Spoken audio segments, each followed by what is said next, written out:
পরিবারের সবাইকে জব্দ করতে ঝিলের ওপর খুশি হলো সাক্ষ্য। সম্পূর্ণ জানতে ভিডিওটিতে একটি লাইক করে দেখতে থাকো। গল্পের শুরুতেই দেখা যায় ঝিল সবার জন্য চিড়ের পোলাও বানাতে থাকে, আর সেই চিড়ের পোলাও দিয়ে সবাইকে আজকে সকালে ব্রেকফাস্ট করাবে। এর মাঝখানে সবাই মিলে কথা বলতে থাকে, চা খেতে থাকে। তখনই দাদুভাই এসে বলে, গুড মর্নিং চৈতি, কেমন আছো? চৈতি তখন বলে, এই তো দাদুভাই, খুব ভালো আছি। ঠাম্মি তখন বলে, আর বলো না, চৈতি একটা বড়সড় বিপদে পড়েছে। তখন দাদুভাই জিজ্ঞেস করে, বিপদ? কিসের বিপদ? কি হয়েছে চৈতি?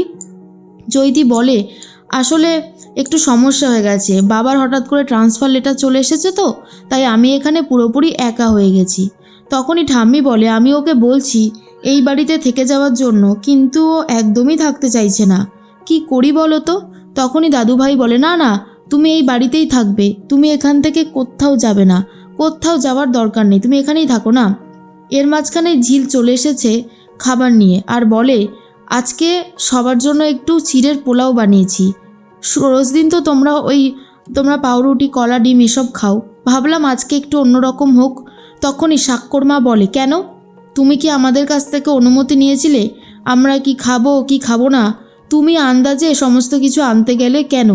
তখনই ঝিল বলে, মা, আমি তো এই বাড়ির বউ, তো আমি কি তোমাদের জন্য কিছু বানাতে পারি না? আমার ইচ্ছে হয়েছে বানানোর, সেই জন্যই তো বানিয়েছি। শতরূপা বলে, আমরা এই খাবার খাবো না, আমরা ওই বাটার টোস্টই খাবো, ডিম, কলা এসবই খাবো, তোমাকে এসবের মাঝখানে আসতে হবে না। তখনই ঝিল বলে, কিন্তু এ সমস্ত খাবার খাবেন ঠিক আছে, বাট আমি যে এত কষ্ট করে চিড়ের পোলাওটা বানালাম, একবার টেস্ট করেই দেখুন না, ভালো হয়েছে। তখন সুবালা বলে, হ্যাঁ গো বৌদি, খুব ভালোভাবেই ঝিল বানিয়েছে, একটাবার খেয়ে দেখো, তোমাদের ভালো লাগবে। কিন্তু দাদু তখন বলে, এই সুবালা, খাবো না বলেছি, তুই কি জোর করে খাওয়াবি নাকি? আমাদের জন্য পুরনো জলখাবারই করে নিয়ে আয়। সাক্ষ্যর মা তখন বলে, বাবা আপনি চিন্তা করবেন না, আমি যাচ্ছি, আমি গিয়ে খাবারটা করে আনছি। এরপর সাক্ষ্যর বাবা বলে, ছাড়ো না, খাবার যখন একটা রয়েছে তখন অসুবিধার কি হয়েছে? এরপরেই সাক্ষ্যর বাবা চিড়ের পোলাও খেতে থাকে আর বলে, বাহ ঝিল, চিড়ের পোলাওটা তো দারুণ হয়েছে, কোনো কথা হবে না, হেব্বি সুন্দর হয়েছে। মা বাবা তোমরাও খেয়ে নাও না, কেন এত ঝামেলা করছো? খাবারটা সত্যি দারুণ হয়েছে। কিন্তু ইচ্ছে করে জেদ করে কেউই খাবারটা খেতে চায় না। সাক্ষ্য তখন বলে, আচ্ছা ঠিক আছে, তোমাদেরকে খেতে হবে না, তোমরা যে বাড়াবাড়িটা করছো সেটা আর বলার কথা না। একটা কথা জেনে রাখবে, যেটা হচ্ছে সেটা কিন্তু ভালো হচ্ছে না, খুবই ভুল হচ্ছে। সব থেকে বড় কথা, ঝিল তো ইচ্ছে করে সবার জন্য ভালোবেসেই খাবারটা বানিয়েছে, তাহলে অসুবিধা কোথায়? সবাই মিলে একসাথে খাই চলো। কিন্তু খেতে চায় না। চৈতি বলে, চলুন আন্টি, আমি আর আপনি খাবারটা বানিয়ে নিয়ে আসি। ঠিক সেই মুহূর্তেই ঝিল বলে, দাঁড়াও, কোথাও যাবে না। আর চৈতি ম্যাডাম, আমি আপনাকে চৈতিদি বলেই ডাকছি, আজ থেকে চৈতিদিই বলবো। তোমরা সবাই খাবারটা খেয়ে নাও, অনেক কষ্ট করে ভালোবেসে খাবারটা বানিয়েছি, খাবারটা আমি নষ্ট হতে দেব না। তার মধ্যেই ছোটকা সুদর্শনাও চলে এসেছে। ছোটকা তখন বলে, বাহ চিড়ের পোলাও, তাহলে তো খেতেই হচ্ছে। সুদর্শনাও নিয়ে খেতে শুরু করে দেয়। সবাই তখন বলে, তোমরা খেয়ে নিলে? এর মধ্যেই ছোটকা বলে, খাবো না কেন? ঝিল এত সুন্দর করে খাবার বানিয়েছে, আর খাবো না? এরপর দাদুকে খাবারটা ধরিয়ে দেয় আর বলে, তোমরা যদি এই খাবারটা না খাও তাহলে কিন্তু আমি চিৎকার করে সারা বাড়ি একেবারে মাথায় করব। সেটা কি ভালো হবে? হবে না নিশ্চয়ই, তাই চুপচাপ কথা না বলে খেয়ে নাও। এরপর এই সাক্ষ্যর মা বলে, তুমি এটা কেমন ব্যবহার করছো আমাদের সাথে? কি ভেবেছো এইভাবে ব্যবহার করে আমাদেরকে অপমান করবে? ঝিল তখন বলে, অপমান করার ইচ্ছা তো আমার ছিল না মা, আমি আগেও শুনেছি আমার মায়ের কাছ থেকে যে এই বাড়িতে সবাই বাটার টোস্ট, ডিম টোস্ট খায়, কিন্তু তা সত্ত্বেও মাঝে মধ্যে একটু চেঞ্জ হয়। তোমরা চিড়ের পোলাও খাও, আর আমি সেটা জেনেই বানিয়েছি। এমন না যে তোমরা খাও না, বরঞ্চ তোমরা এটা ভালোই খাও। শোনো, আমি বানিয়েছি সেই জন্যই সমস্যা, এটা হচ্ছে মোদ্দা কথা। কিন্তু এই সমস্যা থেকে মুক্তি পাওয়ার একটাই উপায়, তোমরা খাবারটা খেয়ে নাও, কারণ এরপর থেকে আমি তো খাবার বানাবোই, তোমাদের সবাইকে কিন্তু তাহলে অভুক্ত থেকে যেতে হবে। এর চিড়ের পোলাও খাওয়ার পরে যদি তোমাদের পেটে জায়গা থাকে তখন তোমরা ওই টোস্ট, ডিম, কলা এগুলো খেতে পারো, আমি কিচ্ছু বলবো না, কিন্তু এখন তোমাদেরকে এই খাবারগুলোই খেতে হবে।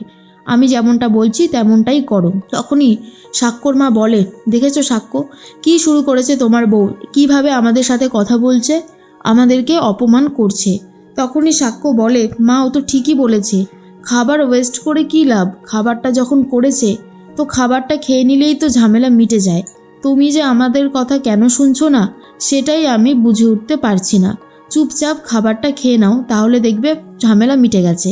এরপর সবার হাতেই প্লেট তুলে দেয়। মেচকা তখন বলে, আমি খাবো না।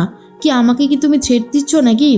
এরপরে ঝিল বলে, খাবার দরকার নেই, কিন্তু আজকে তাহলে আপনাকে অভুক্ত হয়ে থেকে যেতে হবে, কারণ রান্নাঘরে আজকে এই খাবারটা শেষ না হলে আর রান্না হবে না, এটাই আমার কথা।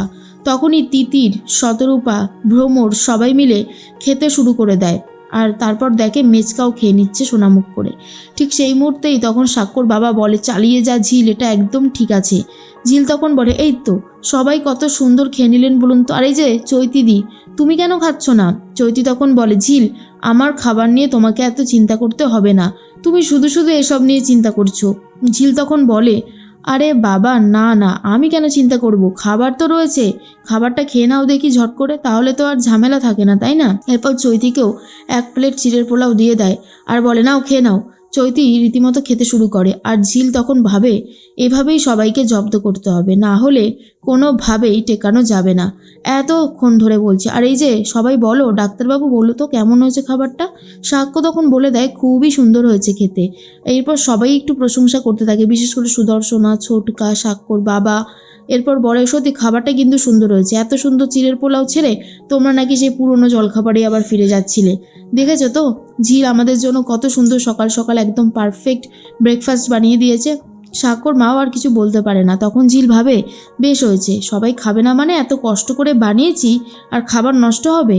গ্রামের মানুষ, বস্তির মানুষ এমনও দিন যায় খেতে পারে না, কত কষ্টের মধ্যে দিন চালায়, আর এরা খাবার পেলেও খাবার খেতে চায় না। সত্যি কতটা পার্থক্য বস্তির মানুষদের সাথে এই মানুষগুলোর।